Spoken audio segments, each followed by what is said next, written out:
Hey, good evening, everyone. Thanks for joining another episode of the Spotters Podcast. Today's guest is Jacob Warye. He's going to be joining us soon. He sent him a quick message here. Lon, how you doing? Hey, Jacob. What's going on? All good. KP, welcome to the show. All right, man. We were talking offline a little bit. Thank you again for joining us tonight for another episode of the Spotters Podcast. Yeah, absolutely, man. Thank you again for your service. You work as a weapon systems testing engineer for the Air Force. Yes. You catch pretty much the most amazing photos for the blues that I've seen in a long time. You have Appreciate like that. the coolest experiences. You're coming up with a new tale every like few weeks. I You know, know. we're It's gonna constant. we're gonna talk all about that, man. So Sweet. it's a jam-packed episode. Thank you everyone for joining. Just jump right into it, shall we? Sweet. Let's do it. All right, man. What made you decide to be an engineer in the Air Force? Oh man, so my growing up, my dad was active duty. We're always around jets, always around. Growing up at the academy, we always had the Thunderbirds come through, and I think it was just more so always having some form of aircraft flying around you and just having that passion for wanting to work with jets. Initially, like going into college, I actually just I had such a passion for trains and like the railway industry. I actually wanted to be a locomotive engineer. And then the summer after I graduated high school, we had just moved to Travis Air Force Base, and I sat out there. They have the perimeter road on base because we lived on base. So they had a little like sand gravel pit that you could go, and it's right where the C5, C-17s, and KC-10s would like touch down on their touch and goes. And you're probably 100 yards away from them. And I would literally bike out there with a lawn chair and like grab like a Coke and sit out there for hours. And I was just like, what the hell am I doing? Jets are what I want to do. I don't want to do trains, even though I love trains. Like I could go, as silly as it sounds, I could go watch trains and like model trains and all that stuff are just so much fun to play with. But yeah, man, that sort of spurred it into just like, all right, mechanical aviation or mechanical engineering and then aerospace engineering through my undergrad. And then really that just led to the opportunity of coming over to Eglin and becoming a test engineer. So never had heard of the Air Force Civilian Service. Something that I definitely try to tell and vocalize to a lot of people, just because the AFCS doesn't get as much, I think, promotions as they should. There's so many career fields you can go into as a civilian. So I work for the Department of Defense, but specifically for the Air Force, and just being a test engineer was one of those opportunities. So yeah, when I got the interview, it was just more so like, all right, well, all my previous experiences fueling jets, so I fueled anything and everything you can think of on the military side, and then also like commercial and private business jets through my undergrad, and then that sort of spurred it into like that was my experience that I have, and now just working with um, fighter bomber platforms, man, it's night and day. I love it. It's awesome. Do you ever get any pushback when you want to capture a jet on the base, being that Oh, work on base and they're yeah, testing? there's always the protocols. So like we have our for our even people that our customers of ours that want to come and take photos of items or jets that we're working on and stuff like that. There's always that standard procedure, get a photo pass, work through PA, stuff like that. As test engineers, we have a little bit more of those opportunities just based off of just the hands-on time that we have with jets, especially the local ones here at Eglin on the test side. So it's definitely a build your connections and keep those close to you, because you never know what could roll into Eglin at a moment's notice. Yeah. But yeah, man, the opportunities to see jets or go up close to jets or go inside of jets, just as a perk of the job, or fly in them, is obviously one of the cooler parts about it. But from a photo standpoint, yeah, it's got to follow the procedures, and as long as you're doing everything right, usually there's no issues. But yeah. That's test bases are also, there's things that we're doing or that test bases are doing necessarily that you don't want photos taken of. So it's just that fine line that you got to know of what you're working with and what not to do. So Yeah. Yeah, there's always a fine line when it comes to that. Hey, welcome everyone. Thanks for everyone for joining. We'll get to your questions in a bit, but first we're going to learn more about the fine little details that Jacob here catches. So, is there anything that you can say as far as like what's been that unicorn that's landed at Eglin that you were able to capture images of? I would say, man, we had some Royal Australian Air Force Voyagers in here. They were actually doing some testing with F-15s for some certifying like air-to-air refueling on those. So that was actually pretty cool because I mean, they were in and out, bouncing around, doing sorties every day for weeks on end. So we have unique stuff like that, but it's never a bad day when you get the B1 to roll in. So Yeah. I do love working with the B1.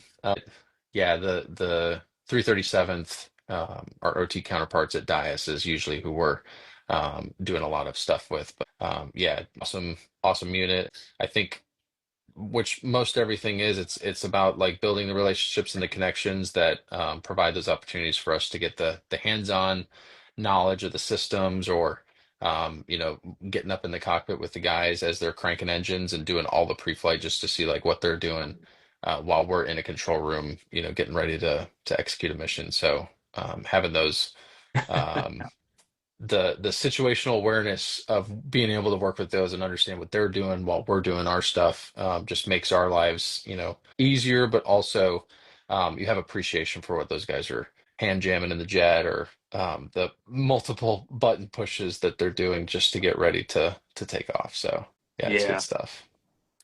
Did you get started with photography while you were in the Air Force, or did you kind of have a love for that already? So I grew up taking like the Kodak film, like disposable cameras with us as kids.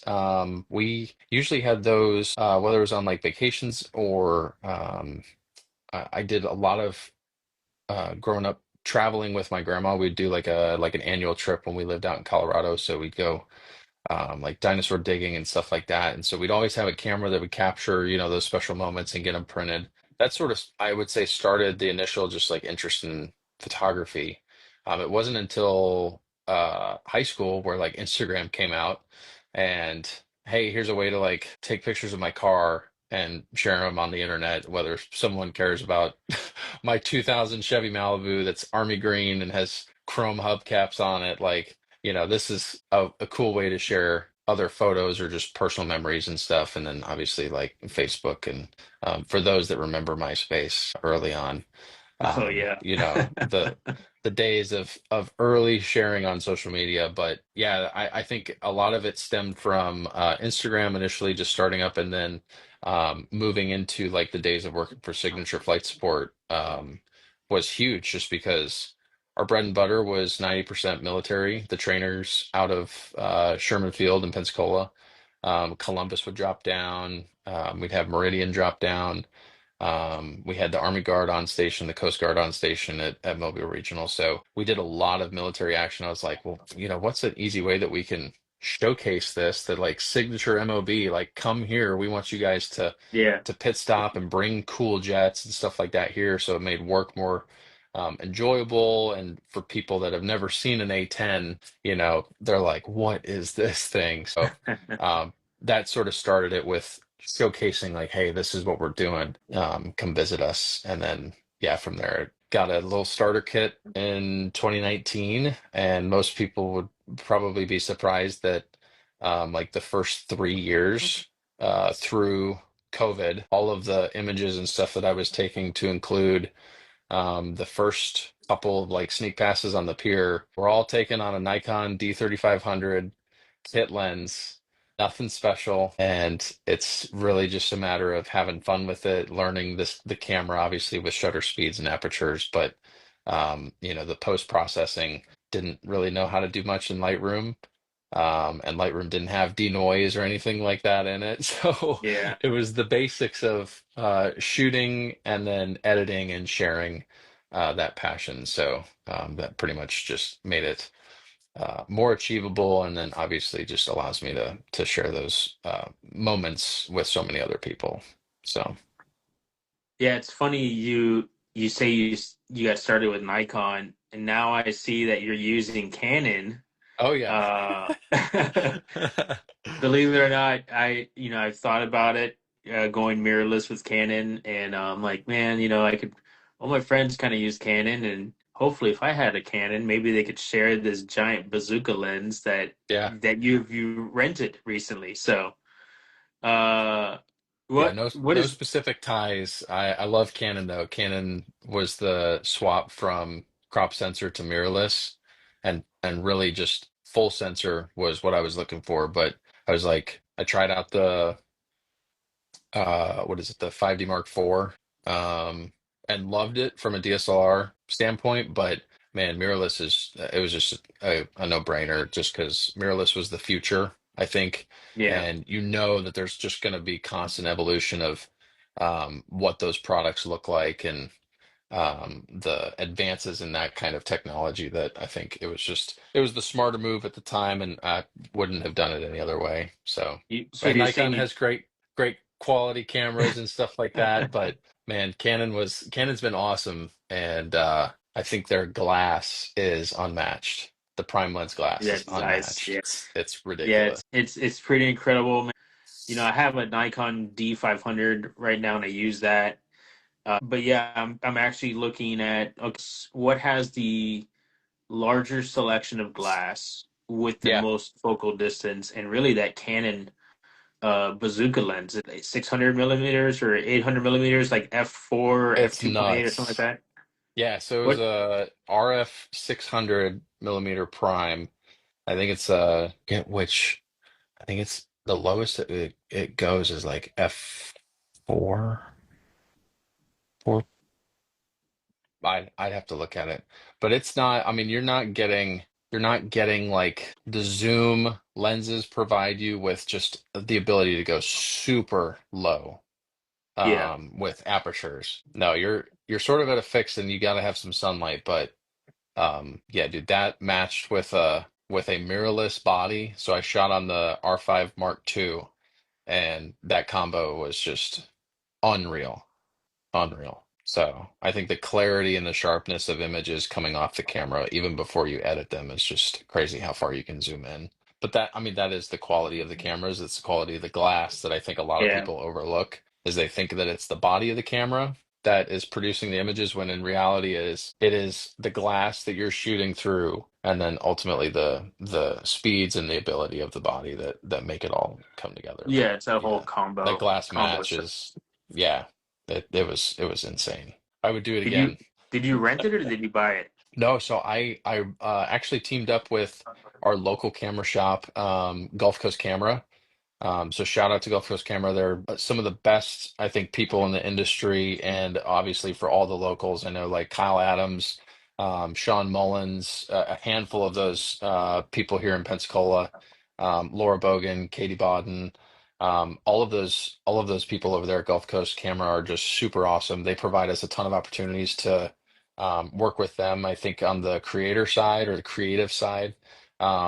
And so it was a opportunity that Canon presented, to where Canon actually, their professionals came by, and they said, "All right, uh, what do you guys want?" And my only request was the RF 600 Prime, just to shoot with it and see what it was capable of.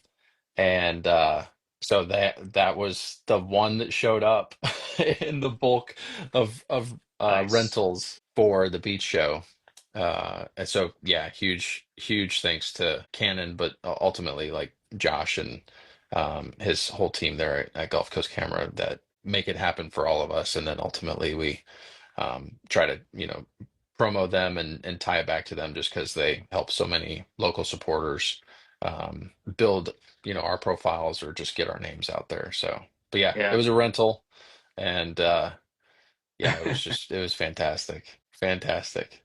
That's awesome. Shout out to the Gulf Coast cameras for getting that gear to you guys and Yeah. really being there for the local photographers. That's amazing. Yeah, it's Um, awesome. so everyone's asking, so we're gonna touch base on it a little bit. How did you get started with your Tail series collection? Yeah, so it was man, I got tired of our like cheap looking patches in my own squadron. Um and obviously I think we've improved on it, but I had an idea of just like, all right, it would be cool to create, and I made my own like logo patch, and it was PVC and able to like tweak certain things and give it that textured feel. So I was like, something with just in the patch collecting or patch traders, and patches really are just like a form of currency um, for aviation enthusiasts, but also, across all the branches of military. It's just like, what could you do that's unique and doesn't like fit the mold of what you typically think a patch should look like? So I was like, well, it'd be really cool because there's so many unique tails, and whether it's an F-16 for a unit that's throwing a heritage paint job together and it lasts 2 years, or like the Viper demo team is a perfect example where we've been lucky to get a painted jet every 2 years for the last, I think, three or four pilots coming through.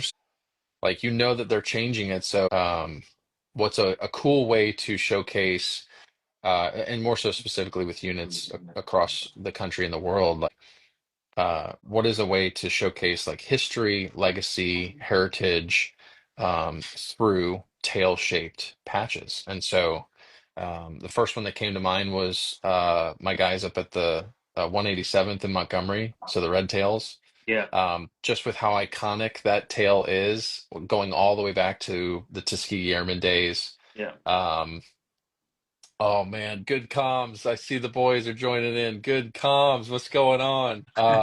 So yeah, just really that was the one that came to mind. I was like, dude, this is like we got to create this. So started with that one, and then uh I mean, it's funny because like I have that one sitting right here. So like this is what started it all. And I don't know if it looks reverse on everyone's cameras. It does. Yeah. Um, Yeah, I got but that one. yeah, this is what started it all, and I think the coolest part about it is I was able to be up there, and the Red Tails have a lot of just ties with me from a personal standpoint. They were the first unit that came in and supported like my military operations support initiative when I worked at Signature. Really, the easiest way to put it is come get food from us, and we'll give you fuel and bring your cool jets. So they brought two red tails in to like kickstart it, and from there it like spread like wildfire that hey, you got to go to Mobile Regional and pop in here, support these guys. And so that started it all, and then they transitioned obviously to the F-35, and there was always chatter about are they going to put red paint on it and stuff like that. So being in that inner network with them and just hearing about all the cool stuff coming, and then obviously seeing the jet get delivered, seeing it in person, and then when they held their like heritage event with the Mustang, the Viper, and the 35 together was really neat. But this just sort of summed it up of like, hey, it's heritage, legacy, and it's a unique way to showcase like current jets or previous jets in the past, and it's endless possibility, man. Like the Makos have so many cool tales, both historically on the F-16 side, but I mean, you go to so many other units that have been flying, F4s and Tomcats and all this stuff. I get so many requests for like, hey, are you going to do like any throwback tales? And there are some definitely in mind, hopefully for next year. But yeah, it sort of just stemmed from that. Like, how can we bring some fresh morale, unique shaped tail patches that hit at those areas in the unit that they can resonate with. That's a cool thing that they can either sell in their snacko or bring to air shows, have in their units and stuff like that. And then at the same time, build continuous relationships and connections, and just expand upon that and work with other units to do that. So. Um, Yeah, the goal was to do 10 units, 10 releases this year. Um, one every month was the goal. And when the Red Tails started, um, I did the first release of the Red Tails and they sold out in 3 hours. And I was like, what? Oh yeah, I don't know this is what, big. I don't know what's going on, but this is pretty cool. And Yeah. it was funny because the unit, the guys up there were like, all right, well, just show us like when it's What? done. Yeah. And I think my little take on it too was like the commemorative cards that I try to do like limited runs first, and I haven't done one for every patch. But the commemorative card highlights like that jet, and I usually have a photo of that jet and a place to put the patch next to all the markings and stuff, and then it's a little way to display it. So something cool to that's special that makes it special for everybody else. And then obviously like seeing the guys wear it to like Nellis and be at air shows and sell them at air shows and see the reach of them has been really cool. And I think that's just the cherry on top is just seeing how far it's gone, and Yeah. how many units I've been able to work with so far. And it's just endless. It's been so much fun. It's also pure madness at the same time. So it's a Now, are balance for you? sure. Yeah. Dad, and then running a business and also working full time, having to balance all those for sure. So Oh, it is. I know. I could attest to that. Except for being a dad, I'm not a dad, but I know the amount of work it takes to have to kind of put on all these different hats and run them all at the same time. yeah. Um, Do you are you pretty much producing tails for the jets that you've captured, or is it the squadrons coming out and say, "Hey, we like your tail series. We want you to make one of our tail patches." Yeah, it's more so the second one. It started off with the Red Tails, and then from there it was like, all right, well, the Bro Network and how many guys and gals that I know across, the military and specifically just the flying units. It was just like, hey, here's an idea if you guys are interested. And really, it's more so like. I think it exploded in the sense of when other people like get their tails done up and they see the final product, it's just like, oh my gosh, like this is awesome. And then it is just a word of mouth thing. Like I just did some for a unit out in Colorado, and they're like, yeah, we've already told like three other units, and they're already fixing to like send you an email. I'm like, awesome, Hell that's yeah. fantastic. But it is like a I think for me, it's a quality over quantity kind of thing. So being an engineer, but also just being very meticulous, like I don't want to just push it out, push it out, push it out just to push products. There's definitely meaning and heart behind it. And I think connecting with the units and learning more about history, if it's a unit that I haven't worked with before, that's always just a unique part of it is looking back at like, oh my gosh, look at how much lineage or history you guys have and all the different jets and tails and conflicts you guys have flown in, and so that's the cool part about it. But then, like I said, bringing morale back to units one tail at a time is sort of the phrase. Yeah, it's been really cool just seeing where it's gone. Yeah, it's I try to collect the tails that I have captured. You have a huge selection, and I've like, okay, well, I saw the um Jeez, I have to look at the A10 from Stewart had the DP on it from I think Yeah, I can't remember where that squadron's from, but Davis uh Mountain. The Davis, yeah. 47th. Yeah. And I was like, okay, well, I think I caught that one, and I had told you I'm gonna go look for my photos right now. I'm gonna go through the whole archive. It wasn't Yeah. the same number, but I was like, well, I caught that tail, and it had Yeah. the markings on it. So I was like, yeah, man, this is cool. I can And now I put think too, and like just for that, it's like for enthusiasts or like veterans or anybody that's been around like military aviation, especially, it's like, oh my gosh, like I've seen that jet before, or like to actually see it on static at a show and be like, oh my gosh, there's a patch. Like I have a patch of this jet. Like it's the connectivity of it, and yeah. then it's so relatable as a kid, man. Like FEMA putting out that diecast F-16 of the like YF-16. Like I had one of those growing up. So like that's sort of the resemblance of like, how can I, put that kind of relatability out there with these, and then also just yeah, like just you're so excited to see this jet fly at a show, and you're like, oh my gosh, oh man, I gotta see this. Like it's awesome. Yeah, it's pretty amazing. We did get a few questions regarding the tails. Your Pittsburgh spotter wants to know when's the next tail patch series coming. Is it the KC 135 or is it the 911th Air Wing or the 171st Air Refueling Wing? Any of So those? yeah, so Pittsburgh is on my list. I've been in chats with them, so hopefully we can get something started up before the end of the year, and then potentially something releasing with them, hopefully in the new year. I have if anybody is attending the Pease Air Show this weekend, they'll see a new tail from the Maniacs that'll be for sale with them up there. So. That'll release a little bit later this year, but that'll for anybody there, they'll get an early sneak peek at that with the Maniacs selling those next to their jet. The next one is Sweet. actually going to be so I have a couple coming up in October, sort of like a spooky season kind of I guess theme to it. Some VX9 stuff. I know I've already done Vandy 1, but we have a couple others coming out with VX9 and a unique profile with them as well. And then some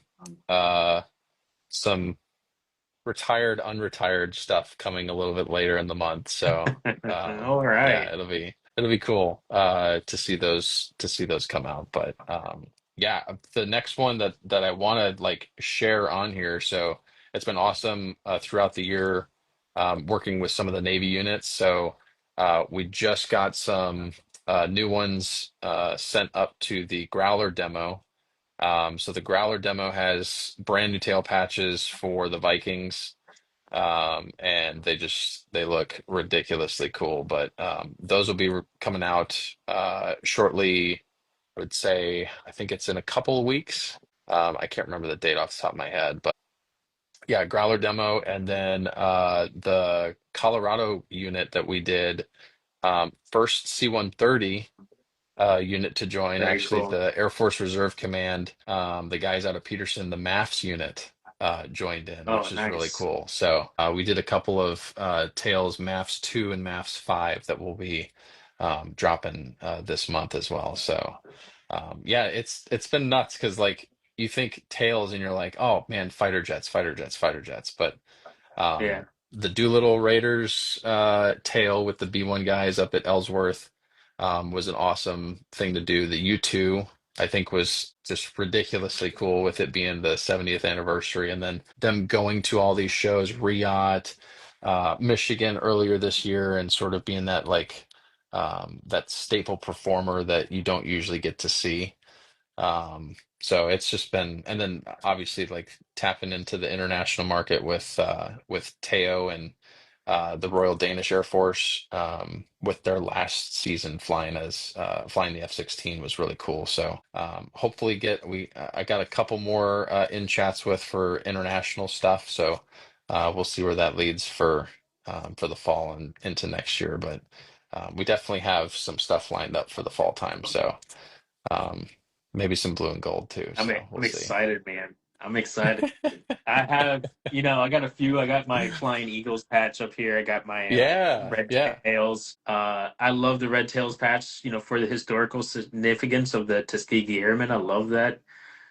Going back all the way to the P-51, so with the Red Tails. So, I I've had love a the lot of history aspect. Viper tail requests for that, so Yeah. we'll see. We'll see where we go with that. Flight Goonies asked if how many. Well, he asked or she. I don't know who runs that one, but I like everything on it. How many heli patches are in the future? Man, so the HSC 7 was the first one that we did. I've got a couple others that are interested. I think it's just uh, more so just timing and some of the deployment schedules as well. Looking at potentially trying to, I did a recent one with some guys up in DC.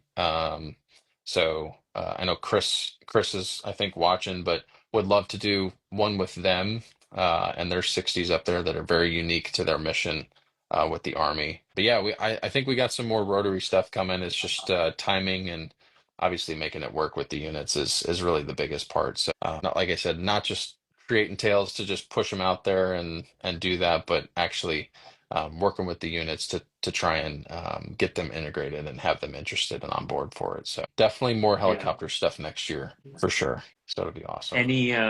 Any works for Skunk Works? Uh, Skunkworks specifically, no, but some of their products, yes. I just did the B2s, um, which has been awesome to see how many people love the spirit of America. It definitely resonates, I think, with everybody, both stateside and abroad. Yeah, there's been a lot of requests for if all of the B2s will be made. I think at this rate, with how much support has been shown for these, I think the goal is to get all of the B2 landing gear done up. And then the panel patch, like commemorative. Really, that was a take. I designed that, and that was a take on the like programmatic patch. And I don't know if you've seen those, but the B2 like program for each spirit that they made, they have, like a designated patch that says like Spirit of Louisiana or Spirit of New York. And Yeah. so it was more so like a modern take on that, and then adding just a unique twist to it because it's not your typical shape. In fact, they almost when you have them in your hand, they feel like those poker tiles in Oh, Vegas. nice. So Yeah. it's definitely a different feel, but then yeah, just being able to like customize each one because there's, only 18 I think flying, but 21 made. One of the tails an aircraft that you can be a little bit more like special towards and hopefully get them all made, but yeah, that has been really cool just to see the support on the B2 side and getting to work with the 509th up there at Whiteman was awesome for these. So um, yeah, from a skunk work, I mean, well, the U2s was one, the B2 another Yeah. one, and Me then too. maybe some Nighthawk stuff later this month. So we'll see. Ooh, yeah. So Very cool. Uh, Brian checked in. He says that's BC Captures. He's the U.S. Army Golden Knights PO, or he was at one point. yeah, Now he works at in uh, California. I yeah. forget what base, but dude, there's so much information that I like when I need to remember what it is, I always forget. So I'm sorry, guys. Uh, no, he says not a question, but the Dash 8 is superior. Oh, always to each their own. To each their own. Having flown on a Dash 8, it's an interesting flight, but it's just it's old reliable, I guess as you could say. Almost like a C-130. It's just it keeps going. Hey, I love my C-130s, man. I definitely do. Let's see. We had one earlier. Someone had Oh, mentioned the MiG killer.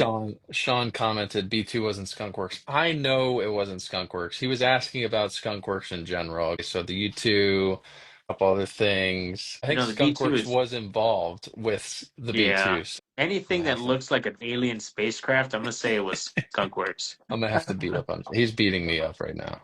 I No, saw that's his funny. stories. He went to Riyadh with like a ton of patches. I'm like, dude, I know those tail patches. They haven't been released yet, but Yeah, I he had a know there are stock full of some them. stock full, like a whole suitcase full of tails. It Yeah, was amazing. yeah. I Uh, know Riot was stacked with them. Jaden Jones Photography says, "What do you think about the Mid Killer patch?" I mean, Like, Jacob, you made that Mid Killer the F-15 patch. yeah, I I think think it was I bet you he's Bayou talking about Militia. the yeah, I think he's probably talking about the what used to be the Luke tail, the desert camo F-16. Oh, gotcha. That's actually now based at Holloman with the 8th Fighter Squadron, so the Black Sheep that we did the Black Sheep F-117 like heritage tail for. Um, yeah, no, that is definitely one potential opportunity. I know having worked with the eighth before for that heritage tail already, they had already thrown Mig Killer out there, so definitely something we could see next year. So never I know. really thought I really thought it was gonna be the mid killer because I had just captured it when it came in, I remember, and I was like, "Oh yeah, Holloman, okay, cool." And it was like black sheep. I'm like, "Oh come on, man! I wanted the mid killer." I know that So thing there's a looks so little like cool. sometimes I'm like, "Oh well, I'll wait. I'm gonna still catch." I didn't catch. They didn't bring that black one in. We were all hoping Yeah, they would, but if I catch it, then I'll go get the patch for it. But nice. yeah, if you guys still have stock, I mean, how is that? Are you just restocking when it goes out, or So, I mean, really the goal was to have these sort of be limited. I think there's definitely like fan favorites. The Red Tails has been one that I think everybody just loves. And I think too that just because that was the one that started it all, I think everybody should have an opportunity to get that. Really, the big thing is like I wanted to have these sort of limited, and that's where the commemorative cards I think added to that take as well. Really, it's just based off of like which ones are really the people love that will keep around for a while. Otherwise, it looks more so to me like we can always bring back one, but I think once a handful of these are done, then they'll be done. So add some new yeah, flavor to it and keep it going. So it's keep it always nice going? too to have the ability to, I think like the Royal Danish Air Force One, I think was really cool just based off of the circumstances this year with them being, final year of displaying that jet before they transitioned to F-35s and stuff like that. So all of the folks in Denmark, but also like Riot was one of their big shows this year. They just had a show, I think, 2 or 3 weeks ago in Denmark. That was like another big local air show there. So obviously, like the big thing with the units is they can get more at any time, but for the like in my shop kind of deal, it'll be um, first come, first serve, get them while you can. And we can always Yeah, bring back one if there's one that has enough requests, but keep it going and see what else we can get into. So yeah. I didn't pick up that Denmark F-16, but I do like the aircraft shape patches. You yeah, gonna and make that something like that for an A400 maybe? maybe, I mean, that'd I be mean, cool. That would be that's cool. like Yeah, the profile patches. I mean, that is just another idea. Initially, I was looking at their jet and I just uh, I think the uniqueness of the paint scheme that they will probably get rid of after this year was just, no mm, different than like the YF-16 paint job. yeah, It's like those kinds of things are just so cool. And some of those, a profile patch would just look awesome. So that was like an initial, hey, let's see what people think. And I mean, that thing has just been a fan favorite of just the jet. And then also just, I think the feel of it, trying to, like I said, the quality of it is like trying to make sure that when you are like supporting the business and getting patches like this, that you're getting a quality product that really has like that captures that detail. But I'm a like touchy feely, like what does it feel like in my hands? Does it have any sort of bumps or raises and stuff like that? And mm, and being able to like customize a lot of these and provide like, the I guess the consumer, the supporter, that kind of feel to it just adds to like the uniqueness of it, I guess is the best way to put it. So yeah. profile patches are really cool. I have another one coming out this month that I think a lot of people will like. So we'll see. Cool. I'm down for that. Let's talk a little bit about your recent run-in with an F-18 Super Hornet. Yes. How was it? How was that? Was there any like down pressure from that thing coming right over you, or what's going? Tell me all your experiences for that. Yeah, so this year was my fifth year out there. Just like the basic disclaimer is I think the most asked question I get is how do I get on the pier?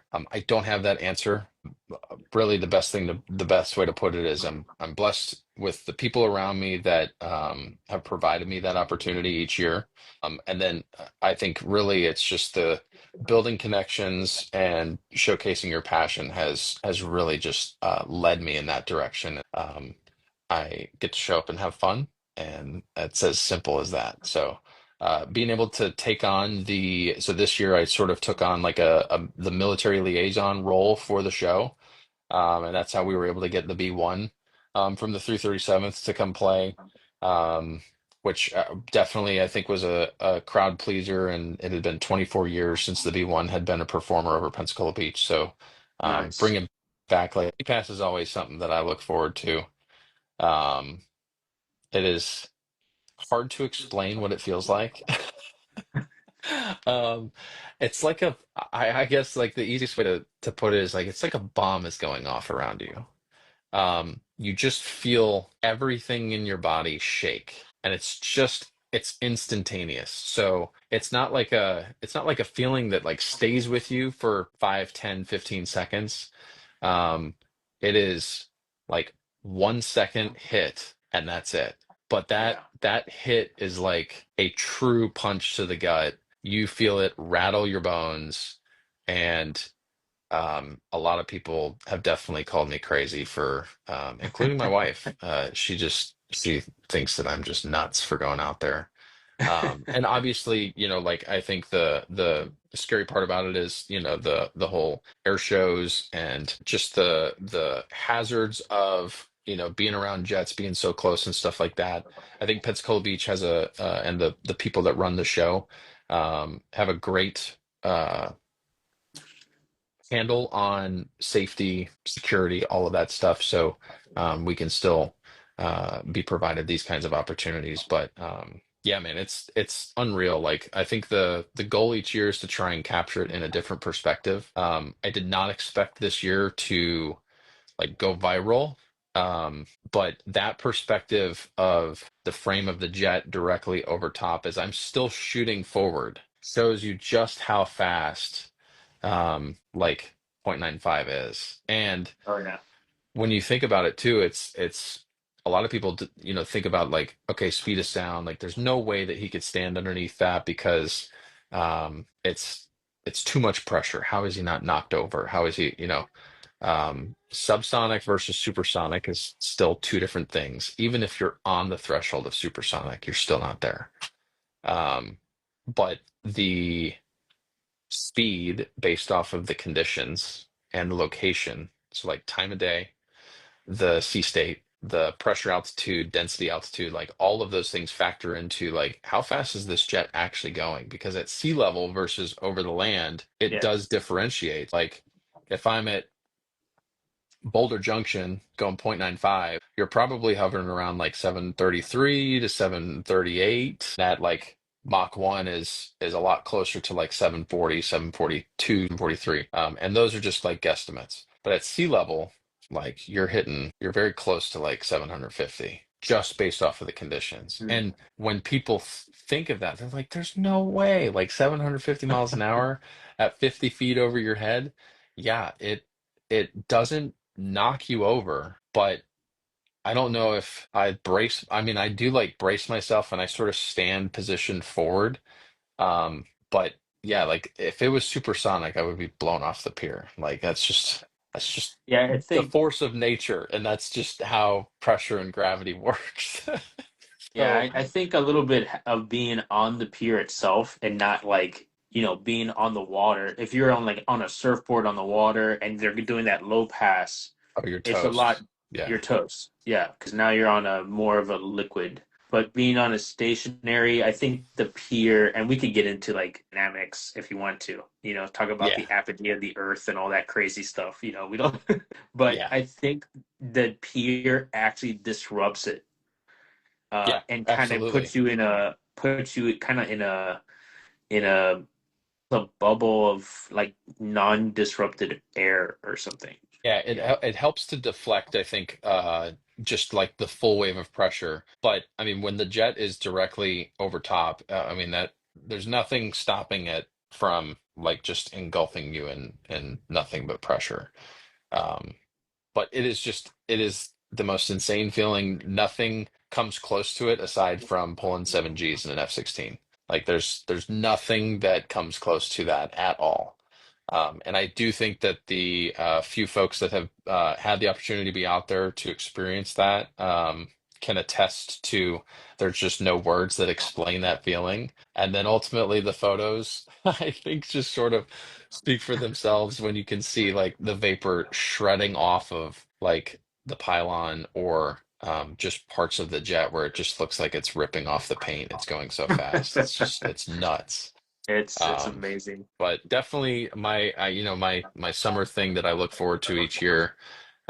Blessed to be out there and capture that moment and a cool way to I think connect with number five each year.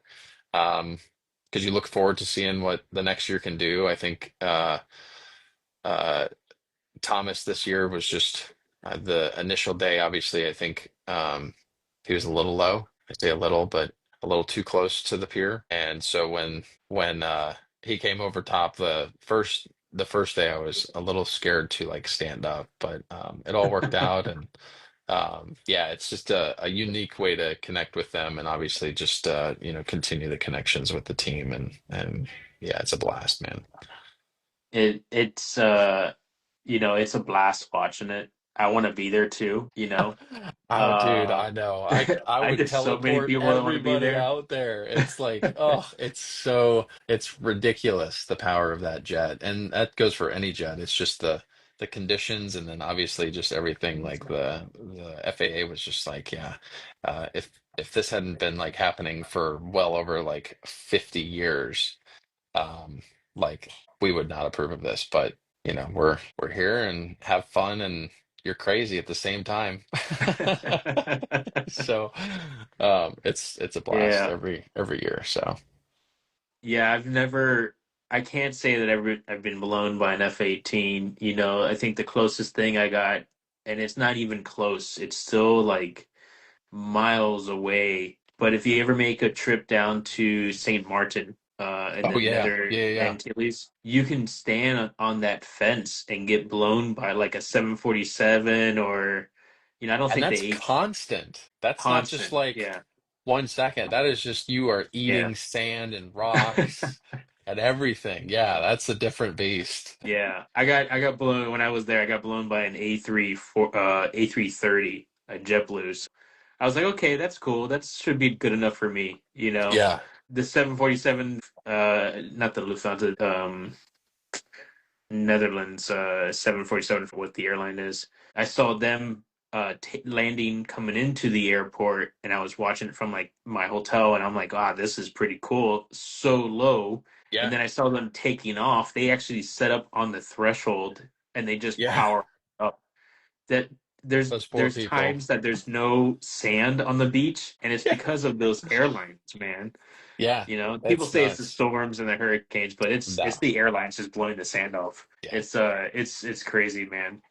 yeah. Is this Blue Angels experience? Has this been your best experience in the aviation? I think nothing will beat being under the sneak pass at 50 feet above the water on the pier. Like that experience is awesome. I think from a like actually going and capturing the mock loop was probably one of the coolest things that I've been able to do.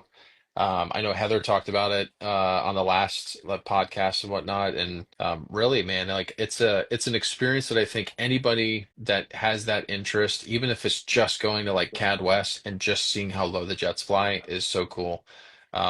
It does cost, a plane ticket across the pond, and you're in a foreign country driving on the other side of the road, which was fun.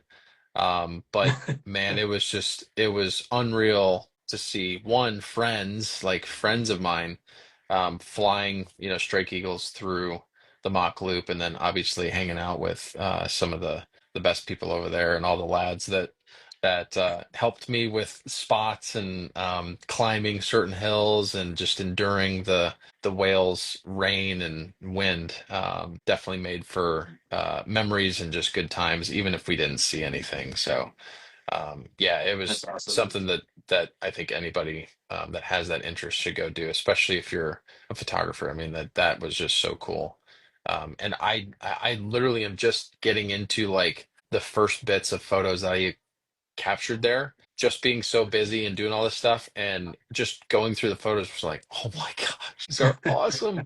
I mean, it's insane just looking back at some of those frames and just the timing of like strike eagles that just so happen to be in the same frame, even though they're, 10 miles away from each other. It's nuts. But yeah, that was really cool. I hope to get out to Sidewinder um, sometime in the winter time for hopefully some photos of unique things, and then obviously the weather and winds and sand out there is a totally different beast than sheep and cows and grasslands and whales, which I'll take any day over trying to battle rattlesnakes and scorpions out west. So Yeah. um, I think another cool opportunity I think was just going to a red flag. Red flag is unique in the sense of you get to see all the different partners and stuff like that. It's held 3 times a year.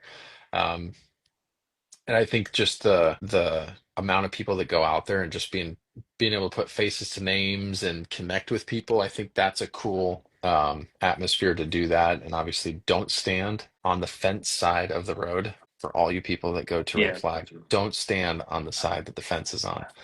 Um, just basic protocol. Don't do it. Um, Yeah.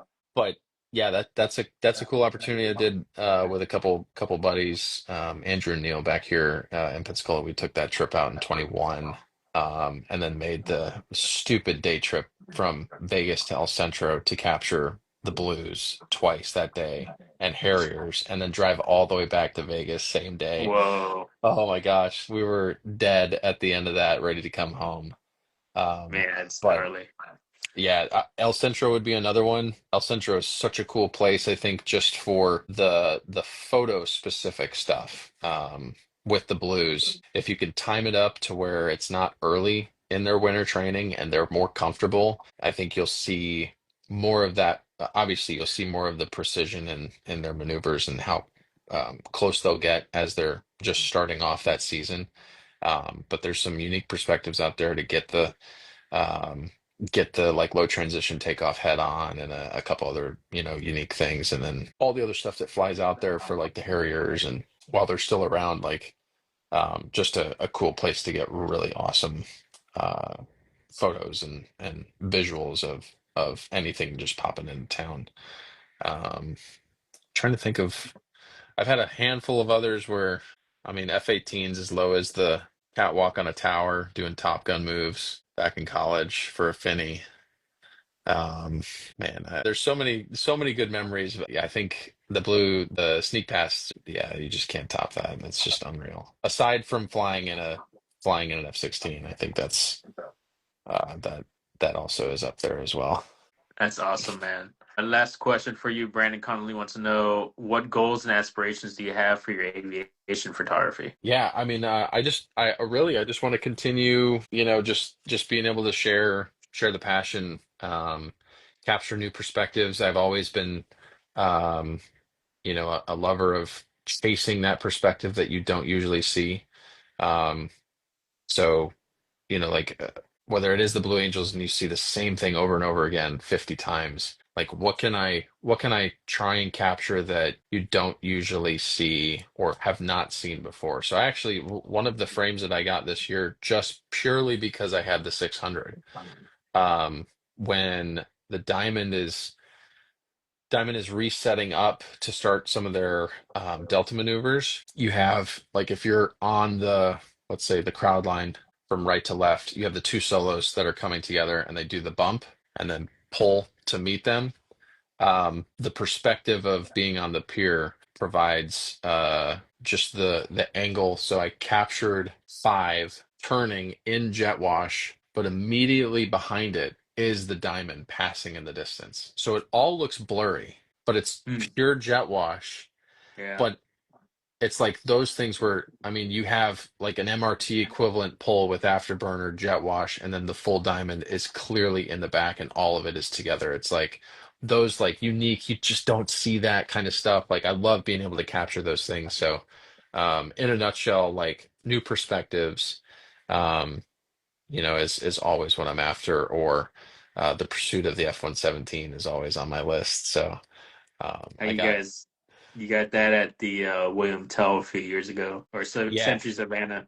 yeah. That was cool to see a lot of people pop out there for that. I actually couldn't make that trip, so I snagged them in Duluth Oh, when they gotcha. were up in Duluth, and that was a really cool um, like moment. Just I think just connecting with them, one, and then two, just seeing the jet again. Hadn't seen it since 2008 when it retired, and I was, a kid. But just to get up close to it and just see it in person was just nuts. I mean, it's so Yeah, cool. that's But yeah, awesome, Jacob. chasing the perspectives and just sharing the passion, man. Hopefully it resonates with others and brings and some form of inspiration to others is really That's the goal of it all. So that is the goal of everything we do, you yeah, know. absolutely. Connect, share, and inspire, Yes, you know. absolutely. Dude, I've just been seeing a ton of people just joining in, listening to everything, you know. If we can inspire, you know, just a handful, just one person to like Oh follow yeah. their dreams and just do what they've always wanted to do, that's worth it. Yeah, It's worth it for absolutely. me. Absolutely. I know there's a handful of people that have popped in the comments. I see Brian. What's up, Brian? How are you, man? Thomas, Josh, my buddy here locally. Let's see. Yeah, Yeah, they're trying to there's a lot of people. keep up and wave with everyone that comes in. I might have missed everyone, but That all is right, awesome. Jacob, thanks for coming on. We've reached our hour, man. That thing flew by. I know. Where can people find your tail series at? Yeah, so my website, it's where I 33 photography .squarespace.com. So it's a mouthful, but it's in my Instagram bio, and then yeah, I usually am sharing that left and right on my stories and pages. But yeah, you can find all the tales that we've released with all the units so far, profile patches on there, and then hopefully add in some unique merch and other things onto the shop going into next year. But yeah, that's a great place to do that. And then photo prints are also on that. It'll bring you to like the actual online print shop. So I have photo prints from all over the place, including the Sneak Pass, which seems to be a fan favorite of mine. I mean, I have it printed in my garage in like the biggest size that I can possibly do. It's 72 by 40. So, Nice. absolutely can do that. I've done that size for 10 plus people, any size you can think of. 4 by 6 all the way to 72 by 40 we can do. But yeah, that's a good place to just view sort of like the portfolio aside from Instagram. Yeah, and then Oh yeah. if there's units out there that are interested in getting tails made, give me an email or fill out one of the contact cards on my website. And yeah, hopefully we can get more and more people joining into the tail series. It's been a blast so far. So I saw a comment. We need an 18th Fighter Interceptor Squadron tail patch. It's funny you mentioned that because um, hopefully we have some cool stuff coming from them now that sadly all their jets are not uh, camo or painted much anymore. But yeah, hopefully to revive some of those special liveries with the 18th up there in Alaska pretty soon. So that'll be cool. Are you gonna have any of the contractor jets like Attack or Tac Air? I'd love to, man. Like it really is just a matter of who's open to the idea. You have Draken, you have ATAC, you have top aces. Fingers crossed that we can get some top aces stuff going. Very close with those guys here, especially at Eglin and what their team is doing here. But yeah, man, it's the possibilities are endless. I'd love to like get Delta Airlines on board and do something crazy like that. So yeah, you never know what's coming. I think the cool thing is you never know who will reach out and who has that interest, but just getting that spark and hopefully working with other people is always the goal. So it'll be cool. Awesome. Well, thank you, Jacob, for joining the show tonight. Thank Yeah, you, everyone, for joining. Saw a bunch of Brazilian flags. I had some comments from Santiago de Chile coming in. You know, international, man. This is the first like international show we've had, so really nice. stoked about that. Yeah. Thank you, everyone, for joining, and we'll catch you in a few weeks for the next show. Great. Thanks, guys. Thanks for having me, man. right, man. It's my pleasure. Thanks for coming on. I'll see you in the future. I'm sure we're gonna be at another show together or some type of. Absolutely. Absolutely. Yeah, we'll make it All right, happen. Jacob. All right, we'll see Peace ya. out, man. Thanks for coming on. All right, cheers.